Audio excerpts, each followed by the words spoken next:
Ready? 1, 2, 3, start. हरे कृष्णा कृष्णा कृष्णा हरे हरे हरे राम राम राम हरे हरे। ঘুরতে ঘুরতে বছর ফিরে আবার দামোদর আরতিতে পৌঁছে গেলাম। দামোদর মাস অত্যন্ত পছন্দের, ভগবানের নিজের, এটাকে ঊর্জা ব্রতও বলা হয়।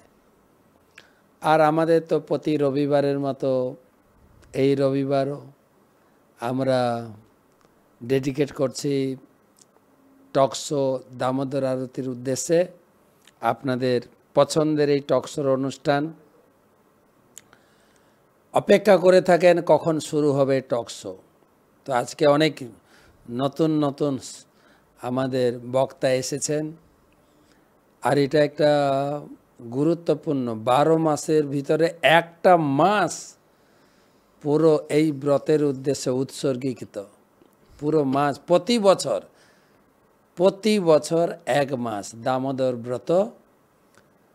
তো আমরা কিভাবে এই দামোদর ব্রতের পুরো ফল লাভ করতে পারবো, দামোদর ব্রতটা এত প্রসিদ্ধ কেন, আর এই ব্রতে আমাদের কি করণীয়, যারা আমরা বৈষ্ণব দীক্ষিত আমরা কিভাবে দামোদর ব্রতে পুরো ফল নিতে পারবো, এবং সেই সঙ্গে ছিল প্রভুপাদের উদ্দেশ্যে প্রচার কার্যে আমরা কতটা উপযোগ করতে পারবো।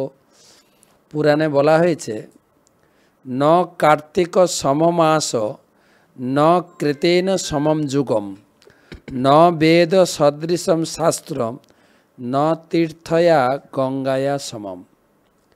কার্তিক মাসের মতো মাস নেই, সত্যযুগের মতো যুগ নেই, বেদের মতো শাস্ত্র নেই, গঙ্গার মতো তীর্থ নেই। তো সব মাসের মধ্যে শ্রেষ্ঠ এই কার্তিক মাস, সেই নিয়ে আমরা আলোচনা করব। কার্তিকে আমাদের করণীয় অকরণীয় এবং পূর্ণ ফল প্রাপ্তির হেতু আমরা আজকে আলোচনা বসছি। আমাদের সঙ্গে আছেন সরাট মুকুন্দ প্রভু, আমাদের একজন বিদগ্ধ পণ্ডিত এবং শাস্ত্রজ্ঞ, শাস্ত্রের বিভিন্ন আঙ্গিকে এবং তার নিজস্ব উপলব্ধি দিয়ে আমাদের ভিতরে তিনি দিতে চাইবেন যে আমাদের কি করণীয়। আমরা গৃহস্থ হিসাবে, ব্রহ্মচারী সন্ন্যাসী হিসাবে প্রত্যেকের করণীয়। সরাট মুকুন্দ প্রভুকে ধন্যবাদ জানাই আমাদের এই টকশো স্টুডিওতে আজকে আপনাকে পেয়ে আমরা খুব খুশি। হরে কৃষ্ণ। সঙ্গে আছেন ব্রজহৃদয় প্রভু, আগেও এসছেন ব্রজহৃদয় প্রভু টকশোতে। উনি দীর্ঘ জীবন এই মায়াপুর ধামে রয়েছেন, কয়েক যুগ, প্রায় কয়েক বছর হলো, 23 বছর, প্রায় 2 যুগ মায়াপুর ধামে বাস করে তিনি এই মায়াপুরের ইস্কন মায়াপুরের কার্যকলাপ প্রচারের সঙ্গে ওতপ্রোতভাবে জড়িত। এবং তিনি একজন আমাদের ইস্কন মন্দিরের একজন প্রখ্যাত প্রচারক, লেকচারার, বিভিন্ন বিষয়ের উপরে প্রবচন নিয়ে আসেন, শাস্ত্রের বিভিন্ন দিক গুরুদেবের কৃপায় উপধাবন করেছেন এবং প্রভুপাদের কৃপায় সেগুলো ভালো করে উপস্থাপনা করার জন্য সে স্কিলও ওনার রয়েছে। তো ওনাকেও আমরা আজকে পেয়েছি। ব্রজহৃদয় প্রভুকেও সুস্বাগতম জানাই। হরে কৃষ্ণ। আমাদের শ্রী বংশী গোপীনাথ প্রভু, বংশী গোপীনাথ দাস ব্রহ্মচারী প্রভু, আমাদের মায়াপুরের প্রায় 500-র অধিক ব্রহ্মচারী আমরা বাস করি। আমাদের 4 জনের একটা টিম রয়েছে, ব্রহ্মচারী কোঅর্ডিনেটর, তার একজন অ্যাক্টিভ কর্মকর্তা, তাকেও আমরা পেয়েছি এখানে। উনি আগেও এসছেন আমাদের টক শোতে।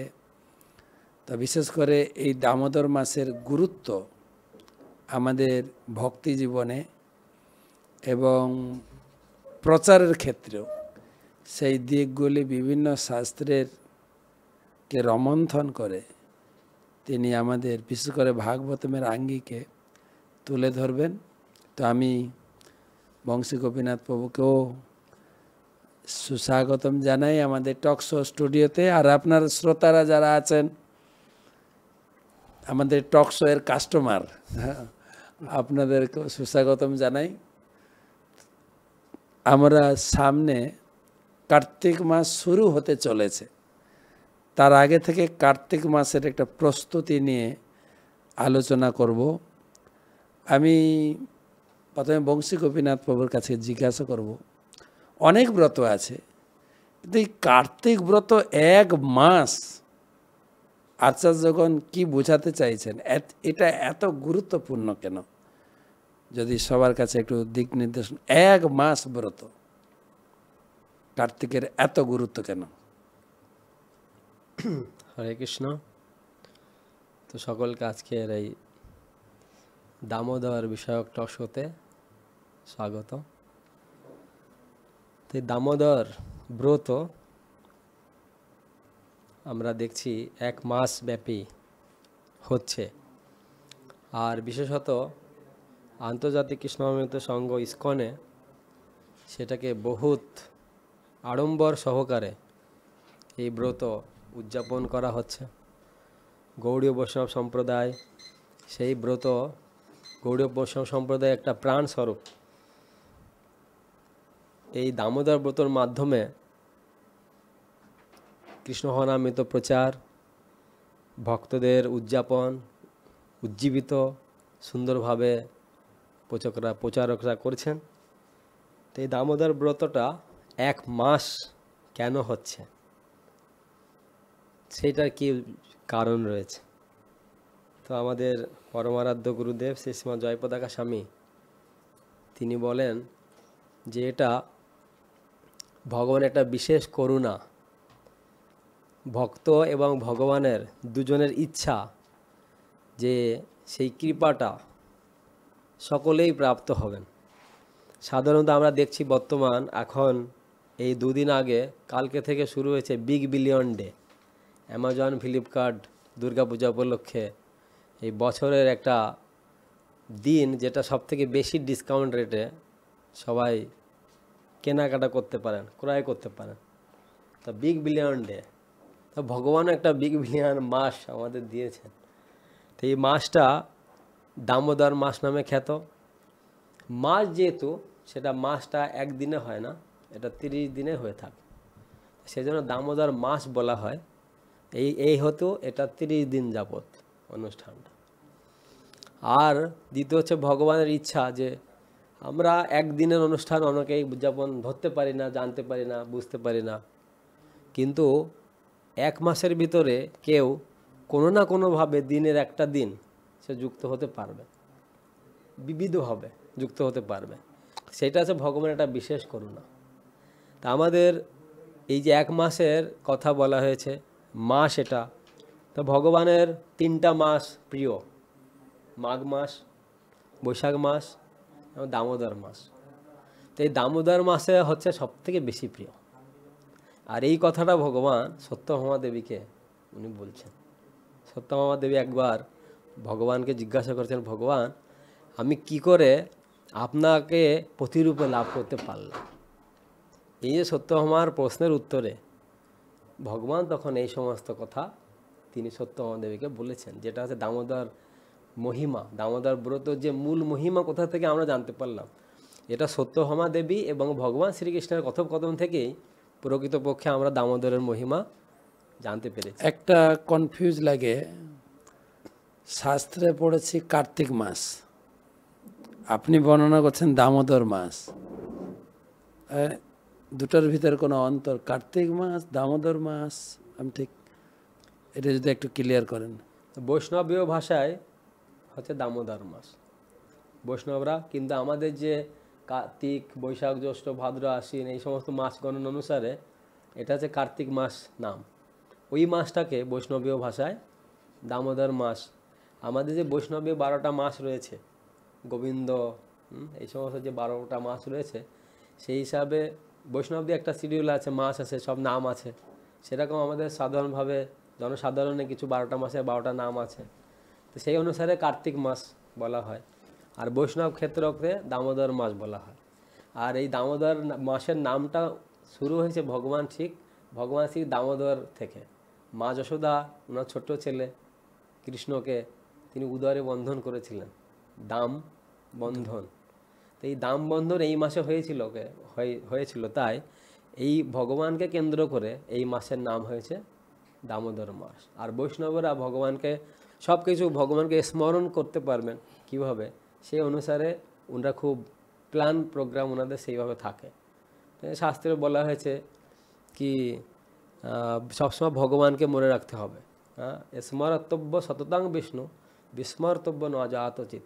কখনো বিষ্ণুকে ভুলে যাও না, কৃষ্ণকে ভুলে যাও না, সবসময় ওনাকে স্মরণ রাখো। তো এটা সে মানে উচিত করণীয়। তো সেই অনুসারে এই মাসের নাম হচ্ছে কার্তিক মাস প্লাস বৈষ্ণবীয় ভাষায় এটা হচ্ছে দামোদর মাস। এটা কার্তিক ব্রত বলা হয়। আপনি বললেন ঊর্জা ব্রত, ঊর্জা ব্রত বলা হয় যারা ঊর্জা লাভ করতে চায়, বিভিন্ন যোগী সাধক, তাদের ঊর্জা প্রয়োজন হয়। তাই জন্য ব্রহ্মচার্য এনাদের ঊর্জা দরকার, তপস্বীদের সাধকদের ঊর্জা দরকার। তা আমরাও তপস্বী, আমরাও সাধক, আমাদের ঊর্জা দরকার, ঊর্জাটাকে ভক্তিতে পরিণত করা আমাদের হচ্ছে উদ্দেশ্য। সেই অনুসারে এই মাসটাকে দামোদর মাস হিসাবে বৈষ্ণবরা মানে ভগবানকে স্মরণ, আর এটা ভগবানের অত্যন্ত প্রিয় মাস দামোদর মাস। সেখানে সনাতন গোস্বামী হরিভক্তি বিলাসে তিনি দামোদর মাসই উল্লেখ করেছেন। আর ব্রতটার নামও দুই রকম হয়, কার্তিক ব্রত, দামোদর ব্রত। কর্মকাণ্ড বিধান অনুসারে বলা যেতে পারে কার্তিক ব্রত, আর ভক্তি বিধান অনুসারে বলা যেতে পারে দামোদর ব্রত। দুটো বিধান অনুসারে বলা যেতে পারে। তো কার্তিক মাস এইভাবে প্রসিদ্ধতা লাভ করেছে। কার্তিক মাসে একটা ডিসকাউন্টের মাস, অধিক দিন রয়েছে। কেন না, এই কার্তিক মাসটা বিশেষ গুরুত্বপূর্ণ মাস হচ্ছে প্রদীপ প্রজ্বালনের জন্য। ভগবান এই মাসে ওনাকে প্রদীপ দেখালে উনি প্রচণ্ড খুশি। তো সেইটা সত্যভামা দেবীর কাহিনীতে আমরা শুনতে পাবো। সত্যভামা দেবীকে ভগবান শ্রীকৃষ্ণ বলছেন যে তুমি আমাকে লাভ করেছ, এই তুমি প্রদীপ দেখিয়ে তুমি আমাকে লাভ করেছ, তুমি কার্তিক দামোদর ব্রত করেই তুমি আমাকে লাভ করতে পেরেছ। তো ওকে এইটা আরও অনেকে এই দামোদর ব্রততে ভগবানকে লাভ করেছেন। তো বিশেষ করে যেটা প্রশ্ন যে দামোদর ব্রত 1 মাস কেন হয়, এটা ভগবানের যেহেতু এটা মাস, সেই জন্য এটা হচ্ছে 30 দিন যাবত এই অনুষ্ঠানটা। বিভিন্ন ব্রত যেরকম বিষ্ণুপঞ্চক সেটা 5 দিনের ব্রত, দামোদর মাস সেই জন্য এটা হচ্ছে 30 দিন যাবত। তো এই যে দামোদর মাস, এটা ভগবানের বিশেষ কৃপা। এতে ভক্ত বহুবিধভাবে সে প্রিপারেশন না থাকলেও মাঝপথে প্রিপারেশন করতে পারে। শাস্ত্রে বলা আছে শুধুমাত্র 3 দিন যদি কেউ দামোদর ব্রত পালন করে তা সে বৈকুণ্ঠ লাভ করতে পারবে। 3 দিন, 1 মাসের মধ্যে 3 দিন যদি কেউ অপরচুনিটি নেয়, সে সেই 3 দিনেই সে ভগবানকে প্রাপ্ত হতে পারবে। তা বিভিন্ন কাজে রয়েছে, কেউ বিভিন্নভাবে রয়েছে। তার কারণ 1 মাসের ভিতরে কারোর শরীর খারাপ থাকে, তা 5 দিন শরীর খারাপ থাকলো, 15 দিন খারাপ থাকলো, নেক্সট দিন সে করতে পারে। যেমন সেখানেও কথা রয়েছে যে শাস্ত্রে বলা আছে তার খুব শরীর খারাপ ছিল, সেই শরীর খারাপ থাকা সত্ত্বেও তিনি ভগবানের তার যে স্বভাব ছিল যে প্রত্যেক বছর সে কার্তিক ব্রত করত, কিন্তু এই বছরে কী হয়েছে, তার প্রচণ্ড জ্বর, শরীর খারাপ, সে করতে পারছে না। কিন্তু কার্তিক ব্রতের 5টা অঙ্গ হচ্ছে মেইন রয়েছে, যেটা হচ্ছে স্নান, ভোরবেলায় স্নান করা, ভগবানকে প্রদীপ দেখানো, তারপরে ভগবানের জন্য কিছু মানে সব কিছু মিনিমাইজ করা, ভোগ বিলাস থেকে শুরু করে সব কিছু মিনিমাইজ করা, জাগতিক দিক থেকে, শারীরিক দিক থেকে, আর আধ্যাত্মিক দিক থেকে সব কিছু ইনক্রিজ করা। এটা পঞ্চব্রত বলা হয়। এর ভিতরে পঞ্চব্রত বিধান রয়েছে। তো এই পঞ্চব্রতের ভিতরে খুব ভোরে স্নান করা এবং ভগবানকে দীপ দেখানো, অ্যাটলিস্ট ভগবানকে দীপ দেখানো। এটা আমি বিস্তারিত যাব যে আমরা দামোদর ব্রতটা কিভাবে পালন করব। তো বুঝতে পারলাম যে কেন মাস বলা হয়, সেটা আপনি বর্ণনা করেছেন। একটা জিনিস আমাকে লাগলো যে ভগবানকে মা যশোদা বেঁধেছিলেন, ভগবানকে বেঁধে রেখে ব্রত করা। আমি বজহীদেব প্রভুকে জিজ্ঞেস করি ইতিহাসটা কি, যে মা যশোদা কেনই বা ভগবানকে বাঁধলেন, আর মা যশোদা বেঁধে রেখেছিলেন 2 ঘন্টা 2 আবার দেখি বৈষ্ণবরা 1 মাস ধরে বেঁধে রাখে। তো এই বেঁধে রাখার মানে এটা মানে কি একটা ভগবানের লীলা, ভগবানকে বেঁধে রেখে আরতি করা, বেঁধে রাখার পিছনে রহস্য বা ভাগবতমে সুখদেব গোস্বামী বর্ণনা করেছেন। একদা গৃহদাসী, যে কি কাহিনী সংক্ষেপে যদি বলেন, মা যশোদা কেন বাঁধলেন? হরে কৃষ্ণ। তো মহারাজ যেটা প্রশ্ন করলেন যে যশোদা মা কেন বাঁধলেন কৃষ্ণকে, আর এই যে একদা গৃহ দাসেষু মহারাজ যে শ্লোকটা বললেন শ্রীমদ্ ভাগবতমে দশম স্কন্ধের নবম অধ্যায়ের এই যে প্রথম এবং 2 নম্বর শ্লোকে বর্ণনা করা হয়েছে, একদা গৃহ দাসেষু যশোদা নন্দগেহিনী। একসময় যশোদা মা তার গৃহের যত দাস দাসীরা ছিলেন তারা কর্মান্তর নিযুক্ত, তারা কর্মে খুব ব্যস্ত ছিলেন। তখন যশোদা মা কী করলেন, তিনি নির্মমন্থ স্বয়ং দধি, তিনি স্বয়ং গিয়ে যশোদা মা তিনি দধি মন্থন শুরু করলেন। ইয়ানি ইয়ানি হ গীতানি তদ্বাল চরিতানি। যখন যশোদা মাতা তিনি এই দধি মন্থন করছেন, করতে করতে তিনি তদ্বাল গীত চরিতানি, ভগবান শ্রীকৃষ্ণের বিভিন্ন রকম লীলা কাহিনী চরিত্র তিনি স্মরণ করছেন। দধি নির্মন্থনে কালে স্মরন্তি তান্ন গায়ত, এভাবে গান করছেন। যশোদা মা যেই কৃষ্ণকে বাঁধলেন, দামোদর, দাম কথার অর্থ দড়ি, উদর মানে পেট, পেটের উপরে দড়ি দিয়ে যশোদা মা কৃষ্ণকে বাঁধলেন। এইটা হচ্ছে ভক্তিবদ্ধম, ভক্তির দ্বারাই বেঁধেছেন। এটা যেমন তেমন দড়ি নয়। একটা শ্লোকে বর্ণনা করা হয়েছে, পরবর্তীতে বলা হয়েছে যে নেনম বিরিঞ্চ ন ভব ন শ্রীরূপ সংশ্রয়া প্রসাদম লেভিরে গোপী ইয়ত্তৎ প্রাপ বিমুক্তিদাতা। তো এখানে বলা হয়েছে যে এই যে যশোদা মার মধ্যে যে পদটা প্রাপ্ত হয়েছেন, এটা অন্য কারো মধ্যে এই পদ প্রাপ্ত হননি। এমনকি ন বিরিঞ্চি, বিরিঞ্চি বলতে এখানে ব্রহ্মাকে বলা হয়েছে। ন ভব, ভব কথার অর্থ হচ্ছে শিবজিকে বলা হয়েছে। ন শ্রী, এখানে শ্রীমতী লক্ষ্মী দেবীকে বলা হয়েছে। তারাও পর্যন্ত এই পদ লাভ করতে পারেননি যেটা যশোদামা লাভ করেছিলেন। যশোদামা কৃষ্ণকে নিজে হাতে করে দধি মন্থন করিয়ে তিনি এই মাখন উঠিয়ে সেই মাখন খাওয়াতেন। যশোদামার গৃহে, নন্দ মহারাজের গৃহে 9 লক্ষ ধেনু ছিল, তার মধ্যে বিশেষ কিছু ধেনু ছিল, গাভী ছিল, যেগুলোকে নন্দ মহারাজ যশোদামা বিশেষ অর্থাৎ সুগন্ধিযুক্ত খাবার খাওয়াতেন, ঘাস বা অন্যান্য খাবার। কেন খাওয়াতেন? কারণ হচ্ছে এই সুগন্ধিযুক্ত খাবার খেয়ে সুগন্ধি দুগ্ধ প্রদান করবেন, এবং কৃষ্ণ যেহেতু বিশ্ব ব্রহ্মাণ্ডের মালিক, তাকে সব থেকে প্রিয় জিনিস, এবং ভগবান কৃষ্ণ হচ্ছেন যশোদামার অত্যন্ত প্রিয় ছিলেন। তো সব থেকে প্রিয় জিনিস যশোদামা কৃষ্ণকে দিতে চেয়েছিলেন। প্রভুপাদ তাৎপর্য বলছেন যে ভক্তের উচিত ভগবানের জন্য সব থেকে প্রিয় জিনিসটা প্রদান করা। তো নন্দ মহারাজে তিনি সব থেকে সুগন্ধি খাবার প্রদান করতেন গাভীদেরকে, বিশেষ গাভীদেরকে। তার থেকেই এই দুগ্ধ নিয়ে যশোদা মাতা তিনি মন্থন করতেন, নির্মা মন্থন, স্বয়ং দধি মন্থন করতেন ভগবান কৃষ্ণকে খুশি করার জন্য, প্রীত করার জন্য। কিন্তু ভগবান কৃষ্ণকে খুশি করার জন্য ভগবানকে বেঁধে রাখলে নাতেই ভগবান খুশি। ঠিক আছে, ভালো একদম স্পেসিফিক গাইর দুধ, সুগন্ধি দুধ দিয়ে দই বানিয়ে মাখন তুলে ভগবানকে খাওয়াবেন, এটা সব ঠিক আছে। সনাতন বন্ধু, আমার একটা ভিন্ন ধর্মী প্রশ্ন আপনার কাছে, যে ভগবানকে, যেটা বংশী প্রভুও বললেন, আমাদের বজয়দেব প্রভু বললেন, সবার ইচ্ছা ভগবানকে ভালো করে সেবা করবেন, কিন্তু মা যশোদা ভগবানকে বেঁধে রেখে খুশি করলেন ভগবানকে। আবার বংশীবাবু বললেন 3 দিন যদি কেউ দামোদর ব্রত পালন করে সে বৈকুণ্ঠে চলে যাবে। তো এর পিছনে লজিকটা কি, যে ভগবানকে বেঁধে রাখলেন, বেঁধে রেখে আরতি করা, এটার ভিতরে আমার লোকে একটু বিভ্রান্ত। ঠিক আছে, মাখন খাইয়েছেন, আরতি করেছেন, বেঁধে রাখার পিছনে যুক্তি? হরে কৃষ্ণ। মহারাজকে অশেষ ধন্যবাদ। খুব গুরুত্বপূর্ণ একটা বিষয়ের উপর আলোকপাত করা হয়েছে। তো যখন এই দামবন্ধন লীলা অল্প বিস্তর এবং সবিস্তারে বৈষ্ণব গৌড়ীয় পরম্পরা ধারা যারা রয়েছে তারা সকলেই জানেন।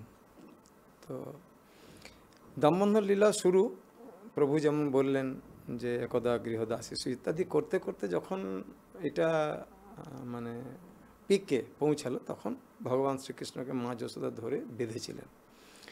তো শ্রীল বিশ্বনাথ চক্রবর্তী ঠাকুর এই বন্ধনটার বিষয়ে দুটো জিনিসের উপরে বিশেষ গুরুত্ব তিনি আরোপ করেছেন।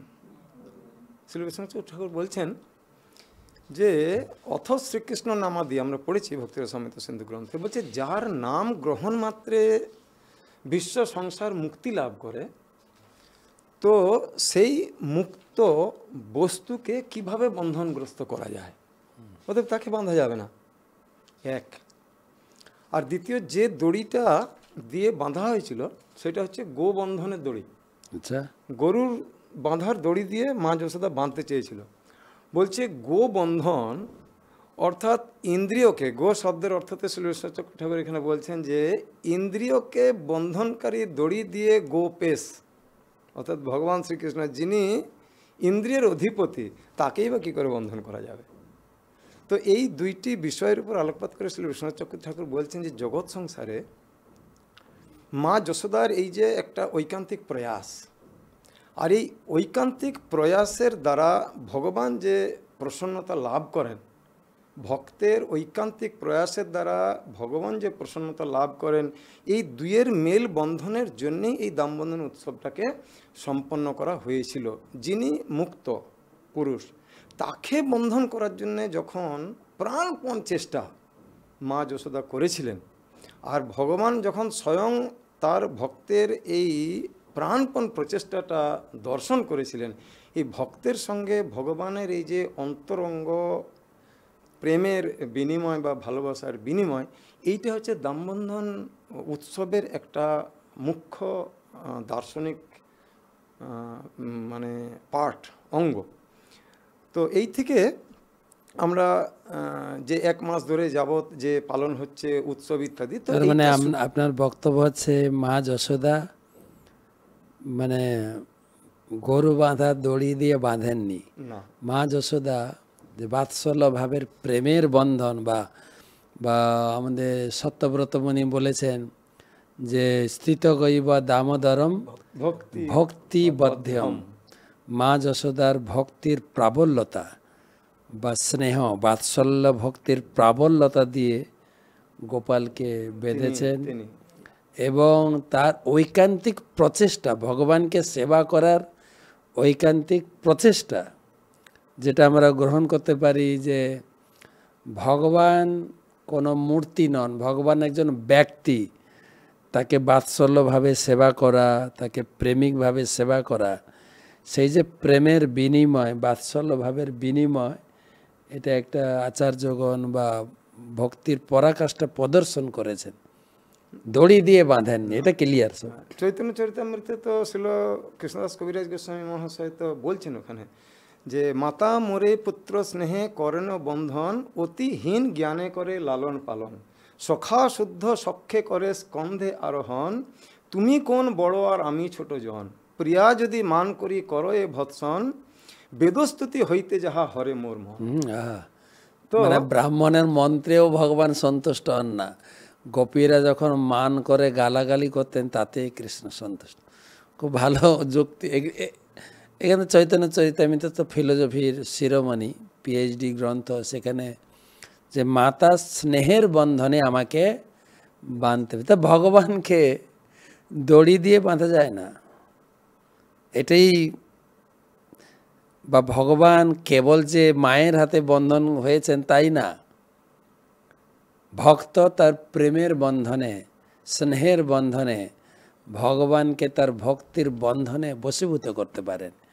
আমরা দেখি মহাভারতে দুর্যোধন যখন ভগবান কৃষ্ণ শান্তির প্রস্তাব নিয়ে সেই হস্তিনাপুর সভাতে উপস্থিত হয়েছিলেন, দুর্যোধন চেয়েছিলেন যে আমি রাজভোগ খাইয়ে কৃষ্ণকে বন্ধন করব, পারেনি। কিন্তু পরন্তু দেখা যায় বিদুরের বাড়িতে বিদুরানের হাতে কলার ছিবড়ার বন্ধনে আবদ্ধ হয়ে গেলেন। খুব সুন্দর যুক্তি। এই 1 মাস কিন্তু আমাদের হাতে রয়েছে, যেটাতে ভগবানকে সেবার জন্য প্রস্তুতি। ভগবান শুধু আমাদের কাছ থেকে প্রেম চাইছেন। মনমনা ভব মদ্ভক্ত মজ্জাজি মাং নমস্কার। খুব ভালো, আপনার কথা শুনে খুব ভালো লাগলো যে বিশ্বনাথ চক্রবর্তী ঠাকুর, সনাতন গোস্বামী বা বিভিন্ন আচার্যগণ এই যে দাম বন্ধন লীলার গভীরতাকে প্রকাশ করেছেন। আসলে কিন্তু মায়ের দড়িতে তিনি বাঁধা পড়েননি, স্নেহের বন্ধনে বাঁধা পড়েছেন। হ্যাঁ, যেখানে বিল্লমঙ্গল ঠাকুরও বলেছেন, তুমি আমার হাত থেকে ছুটে যেতে পারো, কিন্তু হৃদয়ের কারাগারে যে তোমাকে ভরে রেখেছি সেখান থেকে তুমি বেরোতে পারবে না। যে ভগবানের সঙ্গে ভক্তের একটা প্রেমের যে নিবিড় সম্পর্ক, তো এই সেই দাম বন্ধন লীলা। তো ধন্যবাদ জানাই আপনাকে। তো দাম বন্ধন লীলার আমাদের প্রস্তুতি, আমাদের কি কি করণীয়, কি পদক্ষেপ নেব আমরা, যাতে মা যশোদার মতো বলা ঠিক হবে না, মা যশোদার কৃপায় কিঞ্চিত মাত্র ভগবানকে খুশি করে, কমপক্ষে বন্ধন তো নয়, আকর্ষণ করতে পারি যে আমার প্রেম ভক্তিতে তিনি বশ হয়ে তিনি আমার সেবা গ্রহণ করবেন। সেই রকম কিছু দিক নির্দেশনা আমরা আলোচনা করব। কি কি করণীয় সকলের জন্য। আমরা আছি আশ্রমবাসী, যারা গৃহে আছি, আর এই কার্তিক ব্রত কেউ বৈষ্ণব হোক না হোক, হিন্দু মাত্রই সবাই এটাকে ভিন্ন ভিন্ন রূপে পালন করে। আমি যখন এই ইস্কনে আসার আগে বাড়িতে ছিলাম, আমাদের গ্রামে সবাই পালন করতে বলছে নিয়ম সেবার মাস। এখানে এসে শুনছি দামোদর মাস। তো সেই দিকে আমি বক্তাদের একটু দিক আকর্ষণ করব যে কি করণীয়। আমরা আশ্রমে থাকি, আমাদের বংশী গোপীনাথ প্রভু আশ্রমের যে পরিকাঠামো সেটা আমরা মেনে চলি। আমি প্রথমে আপনার দুজনকে জিজ্ঞাসা করব, এক যে গৃহস্থ হিসাবে সকলে যারা আমাদের মন্দির থেকে দূরে আছেন বা আমাদের পাড়া গ্রামে শহরে রয়েছেন, তাদের প্রেক্ষাপটে আমাদের কি কি করণীয়, কিভাবে আমরা দামোদর ব্রতের পুরো সুফল লাভ করতে পারি? বজয়দেব প্রভু। হরে কৃষ্ণ। আসলে ব্রহ্মচর্য আশ্রমে মহারাজ যেটা বললেন, বংশী গোপীনাথ প্রভু ওনারা আছেন, যারা গৃহস্থ আশ্রমে আছেন তারাও গৃহে থাকলেও গৃহে অবস্থান করে আছেন যারা, তাদের গৃহেতে স্বয়ং ভগবান আছেন। প্রত্যেকের গৃহেতে থেকেও তারা সবাই এই দামোদর ব্রত উৎসব পালন করতে পারে। মা যশোদাও গৃহস্থ ছিল, কিন্তু মা যশোদাও গৃহস্থ ছিলেন। আরেকটা কথা আছে, ভালো কথা বললেন, আমার মনে পড়ে এটা ক্লিয়ার করে দিই। গৃহস্থ একটা আশ্রম, ওটা একটা আশ্রম, ব্রহ্মচর্য আশ্রম, গৃহস্থ আশ্রম, অর্থাৎ যেখানে কৃষ্ণকে কেন্দ্র করে আমাদের জীবন, কৃষ্ণ। তো অন্যান্য আশ্রমের মতো গৃহস্থ একটা আশ্রম। তো ব্রহ্মচর্য আশ্রমে যেমন এসে শ্রম দেন, আমরা গৃহেতেও শ্রম দিই। গৃহস্থ আশ্রমে থেকেও আমরা ভগবান দামোদরকে খুশি করতে পারি। যেমন ভোরবেলা ব্রহ্ম মুহূর্তে উঠে স্নান আদি করে তারপরে ভগবানের মঙ্গল আরতি, যে আরতির মাধ্যমে আমাদের মঙ্গল হয়, কল্যাণ হয়, ভগবান দামোদরের কাছে প্রার্থনা করা। তারপর আমাদের যে চারি যুগে চারি ধর্ম জীবের কারণ, কলিযুগে নাম হয় নাম সংকীর্তন। এই নাম সংকীর্তন ভগবান কলিযুগে 3 রূপে বিরাজ করছেন, গ্রন্থ ভাগবত রূপে এবং ভগবানের শ্রী বিগ্রহ রূপে, হরিনাম রূপে। হরিনাম করা সকালে, তারপরে সারাদিনে গৃহস্থের যা কর্তব্য কর্ম থাকে সেগুলো করা। তারপর সন্ধ্যাতে অবশ্যই ভগবান দামোদরকে প্রদীপ নিবেদন করা, বিশ্বনাথ চক্রবর্তী ঠাকুরের যে 8টা শ্লোকের মাধ্যমে এই দামোদর ব্রতের মহিমা বর্ণনা করেছেন, খুব সুন্দর। নমামীশ্বরং সচ্চিদানন্দরূপম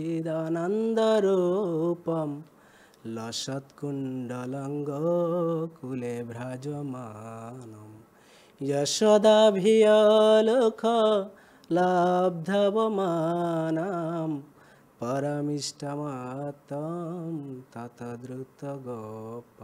খুব সুন্দর এই কীর্তন করার মাধ্যমে আমরা ভগবান দামোদরকে খুব সুন্দর করে আরতি করতে পারি। আরতি নিবেদন আমরা ভগবানের চরণে, দামোদরের চরণে 3 বার, তার নাভিতে 2 বার, মুখমণ্ডলে 3 বার এবং সর্বশরীরে 7 বার আমরা প্রদীপ দেখাতে পারি। এছাড়াও আমাদের এই মাসে বেশি করে শ্রীমদ্ ভগবদ্ গীতা, শ্রীমদ্ ভাগবত বা শ্রী চৈতন্য চরিতামৃত আদি বৈষ্ণব গ্রন্থ বা ভগবানের বিশেষ লীলা মহিমা বর্ণন, সেই গ্রন্থ বেশি করে পাঠ করে বৈষ্ণব সেবার মাধ্যমে। একটা প্রদীপ আরতির কথা বললেন, আমি বংশবাবুকে জিজ্ঞাসা করব।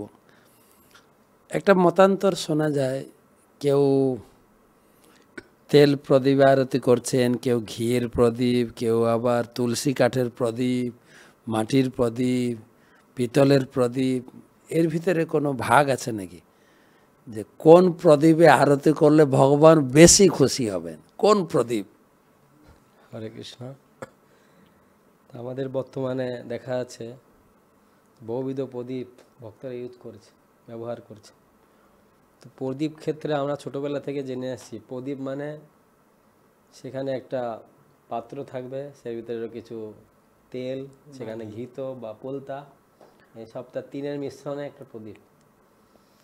কিন্তু তারপরে দেখা যাচ্ছে কেউ তুলসী কাষ্ঠ দিয়ে করছেন। তো এই প্রশ্নের উত্তরে শাস্ত্রে একটা শ্লোক সুন্দর রয়েছে যে কার্তিক মাসে তাহলে আমরা কি দিয়ে আরতি করব, কোন প্রদীপ ব্যবহার কোন করব? প্রদীপ ব্যবহার করব? ঘিত প্রদীপ নাকি তৈল প্রদীপ নাকি তুলসী কাষ্ঠ প্রদীপ? তো তুলসী কাষ্ঠ প্রদীপ না, অ্যাকচুয়ালি এটা কিন্ডেল, একটা মোমবাতি দ্বীপ টাইপের, মানে একটা অগ্নি আর কি, শিখা। কিন্তু প্রদীপটা যেটা হচ্ছে গিয়ে অয়েল থাকবে, একটা পোলতা থাকবে, একটা পাত্র। সেখানে ভগবান শাস্ত্র বলছে যে দীপে নাপি হি যত্রাসৌ প্রিয়তে হরির ঈশ্বর সুগীতম চ দদাতি এব পরদীপে প্রবোধনাথ। ভগবান শ্রীকৃষ্ণ কার্তিক মাসে একটি মাত্র প্রদীপ নিবেদনেই প্রসন্ন হন, যদি কেউ একটি প্রদীপ দান করেন। যারা দামোদরের উদ্দেশ্যে দীপদানের ব্যাপারে অন্যদেরকে প্রদীপ প্রজ্বলনে সহায়তা করেন, মানে নিজে হয়তো করতে পারছেন না বা অন্যকে করতে জন্য হেল্প করছেন, কেউ প্রদীপ দান করছেন, যেরকম আমাদের শিলা প্রভুপাদ অনেক সুযোগ দিয়েছেন যে একটা ভক্তদের রেখে দিয়েছেন, যদি আপনারা কেউ দান করতে চান, প্রদীপ দিতে চান অন্যদের জন্য, 100 প্রদীপ 200 প্রদীপ, তারও ফল এই শ্লোকে বর্ণনা করা হয়েছে। নিজে না দিতে পারলেও কেউ হয়তো তার ব্যবসা বাণিজ্য ব্যস্ত থাকতে পারে বা কলকারখানায় রয়েছে, কিন্তু তার অর্থের পরিশ্রমের অর্থ দিয়ে সে যদি অন্যকে সহায়তা করছে, তারও ফল এখানে বর্ণনা হয়েছে। ভগবান শ্রীকৃষ্ণ এমনকি তাদেরকেও মহিমান্বিত করেন। এই যে প্রদীপের কথা এখানে বলা হয়েছে, তা প্রদীপটা বিশেষ করে পুরুষোত্তম মাসের ক্ষেত্রে সেখানে মেনশন করা আছে যে সেখানে পুরুষোত্তম মাস, সেখানে ভগবান তুলসী দেবীর সঙ্গে একটা সম্পর্কিত রয়েছে। তাই তুলসী কাষ্ঠ, তুলসী গাছ যখন মৃত হয়ে যায়, শুকিয়ে যায়, সেটা দিয়ে ঘিতো লাগিয়ে সেটাকে প্রদীপ বানিয়ে ভগবানকে আরতি করলে পুরুষোত্তম মাস অধিক ফল লাভ হয়। কিন্তু আমরা পদ্মপুরাণেও দেখেছি যে একটা মানে ইঁদুর বা ছুঁচা যে একটা আছে, সে ঘিতো খেতে গিয়েছিল। ঘিতো প্রদীপ জ্বলছিল অল্প অল্প মিটমিট করে, সে ঘির লোভে সেখানে খেতে গিয়ে সেই প্রদীপটা আরও বেশি প্রজ্বলিত হলো। তো ভগবান খুশি হয়ে গেলেন। খুশি হয়ে গিয়ে সে ভগবান চিন্তা করলো, ও এ আমাকে প্রদীপ দেখালো, তো তাকে বৈকুণ্ঠ নিয়ে গেলেন। তো এখানেও একটা আমরা দেখতে পাই যে ঘিত প্রদীপের কথায় বিশেষ করে উল্লেখ করা রয়েছে। আর এখানেও আমরা শ্লোকে দেখতে পাচ্ছি, তা বিশেষ করে কার্তিক মাসে ঘিত প্রদীপ। এবার আমাদের বর্তমান আচার্যবৃন্দ উনরা, এখন বর্তমান তো কলিযুগে ঘি পাওয়া অত্যন্ত সুদুর্লভ, গরু তো কোনো ক্ষয় নেই, কিন্তু কুইন্টাল কুইন্টাল ঘি পাওয়া যাচ্ছে, সব জায়গায় 100% পিওর লেখা। এখন কোনটা পিওর কোনটা নট শিওর, সেই জন্য পিওর। তো পার্সেন্টেজ ঘি আবার পার্সেন্টেজ দেওয়া আছে, তা ডুপ্লিসিটির ব্যাপার রয়েছে, আর সেটা অনেক সময় পাওয়া যাচ্ছে না ঠিক মতো সচরাচর। তার জন্য কিছু ব্যতিক্রম পন্থা আমাদের বর্তমান আচার্যরা দিয়ে থাকেন। বলছেন ঠিক আছে, ঘি প্রদীপ না পারেন, আপনি তেলের প্রদীপ দেন, তিল তৈল, তিল তৈল, তিল তৈল প্রদীপ, সিম কি বলে, সিসাম সিসম অয়েল, হ্যাঁ, সিসাম অয়েল দিয়ে তিলের তেল যেটা বলা হয়, এটাও অনুমোদিত। এটা অনুমোদিত। আর যদি আপনার সেটা না থাকে, যদি তেলও আপনার ঠিকমতো অ্যারেঞ্জ হচ্ছে না, তা আপনি মোমবাতি জ্বালিয়েও ভগবানকে আচ্ছা, আরতি নিবেদন করতে পারেন। তো যে করে হোক ভগবানকে স্মরণ করে যে আমি আমার যে ব্যগ্রতা প্রকাশ করছি, যে আরতি করেছি, আমি কিছু পাচ্ছি না, ভগবান অত্যন্ত কৃপালু, তো উনি আমার ভক্তিটাকে ভাবগ্রাহী ওনাকে বলা হয়, তিনি হচ্ছে ভাবগ্রাহী জনার্দন। যথার্থ মনোভাব নিয়ে যদি সে যেটা তার অন্য একটা কিছু ডিফারেন্টভাবে করছিল, তা তো ভগবান সেটাকে পজিটিভভাবে, উনি পজিটিভ, হামেশাই উনি বি পজিটিভ, উনি পজিটিভ থাকেন। তো এইভাবে করা যেতে পারে, কিন্তু মূলত ঘি প্রদীপ দিয়ে যদি করা হয় তো ভগবান। তার মানে দামোদর মাসে ঘিয়ের প্রদীপ। আপনি বলতে চাইছেন যে তুলসী কাঠটা পুরুষোত্তম মাসের জন্য অনুমোদিত, অনুমোদিত। এবং দামোদর মাসে ঘৃত প্রদীপ, যদি ঘৃত না হয় কমপক্ষে তিল তৈল দিয়ে আমরা ভগবানকে আরতি করতে পারি। তবে আরেকটা জিনিস, এই তুলসী কাষ্ঠ ব্যাপারে, ব্যবহার ব্যাপারে শরৎ মুকুন্দ বাবু, যে তুলসী কাষ্ঠ মানে আমরা যে কোনো তুলসী গাছকে ভেঙে সঙ্গে সঙ্গে তুলো জড়িয়ে আরতি করতে পারি না, এর পিছনে তো একটু ক্লিয়ার করে দাও। এটা খুবই গুরুত্বপূর্ণ বিষয় মহারাজ যে আলোকপাত করলেন, যে তুলসী কাষ্ঠ আমরা অগ্নি সংযোগে হোক না সেটা ভগবানেরই আরতি, কিন্তু তুলসী কাষ্ঠে অগ্নি সংযোগ করার পূর্বে আমাদেরকে অনেক কিছু বিষয়কে সতর্কতা হতে হবে। কারণ কি না, আমরা তুলসী মাহাত্ম্য শাস্ত্রে দেখেছি যে আমরা যখন তুলসী পত্র চয়ন করি, তো সেই পত্র চয়নেও যে তৎক্ষমস্য জগন মাহাতো বৃন্দে দেবী নমস্তুতে, আমরা তুলসী পত্র চয়নেও যে তুলসী মাতার গাত্রে যে আঘাত হয় তাতেও আমরা ক্ষমা প্রার্থনা করি। তাহলে জিনিসটা কত স্পর্শকাতর এবং কতটা শ্রদ্ধাপূর্ণ চিত্তে আমাদেরকে এই বিষয়টা করতে হবে। তো তাই যখন যে তুলসী গাছ দেখা গেল এই তুলসী মাতার আর এমনি পাতা হওয়া বা বাঁচার আলাদা করে সম্ভাবনা নেই, তো কিছু কিছু জায়গায় আমি শাস্ত্র বিধান বা আমাদের যে গুরুবর্গরা রয়েছেন তারা বলেছেন যে সেক্ষেত্রে তাকে রোদে উত্তম রূপে শুষ্ক করা, মানে গাছটা মরে যাওয়ার পরে, হ্যাঁ গাছটা মরে যাওয়ার পরে উত্তম রূপে শুষ্ক, যাতে কোনোভাবেই আর পাতা জন্মানোর কোনো সম্ভাবনা যেন না থাকে, এরকম পূর্ণরূপে শুষ্ক হয়ে যাওয়ার পরে তাকে সেই এই তুলো জড়িয়ে ঘি দিয়ে তাকে সেক্ষেত্রে ব্যবহার করা যেতে পারে। যদি এটা না করা হয় তাহলে সেটা ব্রত উদযাপনের ফল তো হলোই না, বরঞ্চ সে ভয়ঙ্কর অপরাধে তাকে পতিত হতে হবে যে তুলসী মাতা জীবিত থাকা অবস্থাতে তাকে অগ্নিতে প্রজ্বলন করা হলো। তো এই ব্যাপারে আমাদের ভক্তরা যারা এটা ব্যবহার করেন তাদের বিশেষ সাবধানতা অবলম্বন করার প্রয়োজন আছে। মানে দেখে দেখে আবার তুলসী গাছ কাটা শুরু করি না যেন। সামনে দামোদর মাস আসছে, এখন থেকে কয়েকটা তুলসী গাছকে কেটে আমি 30টা কাঠি বানিয়ে নিতে পারি না, তুলে ফেললাম, সে জ্যান্ত রয়েছে তুলে ফেলা হলো, মাটির থেকে শুকিয়ে দিলাম, না এটি করা যাবে না। বা আরেকটা হচ্ছে তুলসী আরতি, তুলসী কাষ্ঠ দিয়ে আরতির সময়, আরতির শেষে অনেক সময় আমরা গুরুদেবকে আরতি দেখাই, বৈষ্ণবদের আরতি দেখাই, আরতি করার সময় তো সেইভাবে করা হয়। তা তুলসী ক্ষেত্রে যদি গুরুদেবকে ভুলবশত কেউ গুরুদেবের চরণে আরতি করেছেন, বৈষ্ণব চরণ পরম্পরাদের চরণে বৈষ্ণবদের চরণে আরতি করেছেন, এটাতে আবার বিপরীত ফল হয়ে যেতে পারে, অসাবধানগত সেটা হয়ে যেতে পারে, সেই জন্য হিতে বিপরীত হতে পারে। তাই জন্য সচরাচর আমাদের যেটা বিধান আছে সেইভাবে আমরা যদি ঘৃত প্রদীপ জ্বালাই তাতে কোনো অফেন্স নেই, আমরা ভগবানকে দেখিয়ে তারপরে প্রভুপাদ গুরুদেবকে আমরা আরতি করতে পারি। কিন্তু এটা যদি ভুলবশ হয়ে যায় বাই চান্স, তাহলে তার হিতে একটা বিপরীত হতে পারে। প্রতিক্রিয়া তুলসী দেবী সেখানে রয়েছে, এই দিক থেকে আমাদের একটু সাবধানতা অবলম্বন করা অতি গুরুত্বপূর্ণ। এখন দেখছি ওটা প্রচুর পরিমাণে বাড়ছে। যেটা দেখা যাচ্ছে মঙ্গলাতের সময় ভক্তরা সংসার দাবানল কীর্তন না করে ভগবানের সামনে গিয়ে আরতি করছে, তো এটা কি হচ্ছে, বাইরের ভক্তরা আসা যাওয়া করছে, ভিড়ভাট্টার সময় একটা অ্যাক্সিডেন্টও হয়ে যেতে পারে, বা সেটা সে দেখা যাচ্ছে সে কীভাবে ডাইভার্ট, মানে আমরা একটা থেকে আরও ডাইভার্ট হয়ে যাচ্ছি। তো সেখানে মঙ্গলাহাতি বিশ্বনাথ চৌধুরী ঠাকুর মঙ্গলাহাতির উপরে এত অষ্টকমের একটা জোর দিয়েছেন, কিন্তু দেখা যাচ্ছে সে ভগবান খুলতেই সে কী করে আরতি করবে, এত ভিড়ের ভিতরে অত সব তাকে টেনশন, একটা হেডেক তো রাখতে হচ্ছে, প্রতিটা বের করতে হবে, জ্বালাতে হবে, আরতিও করতে হবে, আবার পঞ্চরত্ন আরতি, নিঃসঙ্গ আরতি, কত একটা সে জার্নি করছে। কিন্তু সে বুঝতে পারছে না যে এটার থেকে বরং যদি ভগবানের কাছে প্রার্থনাটা, এই সময়টা আচার্যগণরা গুরুদেবকে আমাদের বিধান দিয়েছেন, এখন আরতি মানে কি এই প্রার্থনার মাধ্যমে আরতি। এদিকে সংসার দাবানাল কি একজন লিডিং করছেন, আমাকে সেই পিছনে তার সঙ্গে সঙ্গে রিপিটিং করার মাধ্যমে ভগবানের কাছে, গুরুদেবের কাছে প্রার্থনা করতে হবে। কিন্তু আমরা কি করছি, সেটা ডাইভার্ট হয়ে যাচ্ছে, ডাইভার্ট হয়ে গিয়ে ওই সময়টা সে আরতিই ব্যস্ত থেকে গেলাম। ওটা 5 মিনিটের কীর্তন, আর সে দেখা গেলো তার সে প্রদীপ জ্বালাতে জ্বালাতেই 10 মিনিট লাগলো। তো এইভাবে গেল, তো এইভাবে একটা ডাইভার্টিং হয়ে যাচ্ছে। তা আমাদের ভক্তরা বোঝা উচিত। মোটামুটি আরতি সম্বন্ধে আমরা পরিষ্কার ধারণা পেলাম। আমাদের পুরুষোত্তম মাসের জন্য তুলসী এবং তুলসীর ব্যবহারের বিষয়ে যে নিষেধাজ্ঞা তুলে ধরা হলো সেটাও ফলো করবেন। এমনি দামোদর ব্রতের জন্য প্রদীপ, ঘৃত প্রদীপ অথবা সিসেম কি বলে তিলের তৈল, এটা অনুমোদিত।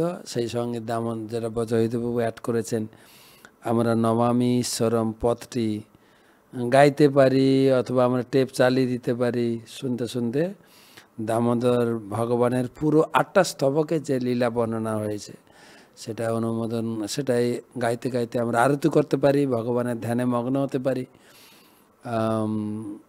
একটা জিনিস বজহিতবাবুর কাছে প্রশ্ন রাখি, যেটা বললেন চরণে 3 বার, চরণে 4 বার, নাভিতে 2 বার, মুখমণ্ডলে 3 বার, সারা শরীরে 7 বার, টোটাল 16 বার। তো অনেক সময় হয় কি, গান গাইতে গেলে গোনা ভুলে যায় আর গুনতে গেলে গান ভুলে যায়। এটা কি করে সামঞ্জস্য করা যাবে? এটা যদি বেশি কম হয়ে যায়, এর ভিতরে আবার কোনো অপরাধ দাঁড়িয়ে যাবে কিনা, বুঝা গেছে জিনিসটা? গুনতে গেলে গান চলে যাচ্ছে, ভুলে যাচ্ছে, আবার গান গাইতে গেলে গুনতে ভুলে যাচ্ছে। এটা কি করে অ্যাডজাস্ট করবো? বেশি হয়ে গেলে বা কম বেশি হলে কি কোনো অপরাধ আছে কিনা? হরে কৃষ্ণ। তো আসলে আমাদেরকে প্রভুপাদ যেটা বলছেন, always thinking Krishna, never forget Krishna. তো আমরা উদ্দেশ্য কি আমাদের দামোদরকে খুশি করা, আর দামোদরকে খুশি করলে তিনি আমাদেরকে কৃপা করে ভক্তি প্রদান করবেন। তো আমার গুনতে গিয়ে যদি আরতি ভুলে, মানে আরতি কয়বার করছি গুনতে গিয়ে যদি আমি গানটা না গাইতে পারি, বা গানটা গাইতে গিয়ে যদি আরতিটা গুনতে না পারি, কি সমস্যা হতে পারে? আসলে ভগবান ভাবগ্রাহী জনার্দন, তিনি তো ভক্তের ভাব গ্রহণ করেন। আমরা কি চেতনায় আছি সেটাই হচ্ছে সব থেকে বড়, যে আমি ভগবানের আরতি করছি কিন্তু আমি কীর্তনটা স্মরণ করছি। এখানে প্রভুপাদ এই যে ভাগবতের তাৎপর্য এক জায়গায় ব্যাখ্যা করছেন যে যশোদামা তিনি যদিও নির্মমন্থ স্বয়ং দধি, তিনি স্বয়ং দধি মন্থন করছেন, কিন্তু তা সত্ত্বেও ভগবানের বিভিন্ন রকম লীলা স্মরণ করছেন। এই বকাসুর বধ, শকটাসুর বধ, এই লীলাগুলো তিনি স্মরণ করছেন। তা আমাদের আরতিতে গোনাটাও যেমন মুখ্য আছে, তার সাথে আমাদের যে ভগবানের লীলাগুলো আছে সেগুলোও আমাদেরকে স্মরণ করতে হবে। যদি স্মরণ করতে গিয়ে গোনাতে ভুল হয়ে যায়, আমি জানি না মহারাজ আপনি কিছু এই বিষয়ে বলতে। মোটামুটি আপনার বক্তব্যে এটা ধরা যাচ্ছে যে ভগবানের উদ্দেশ্যে করুন।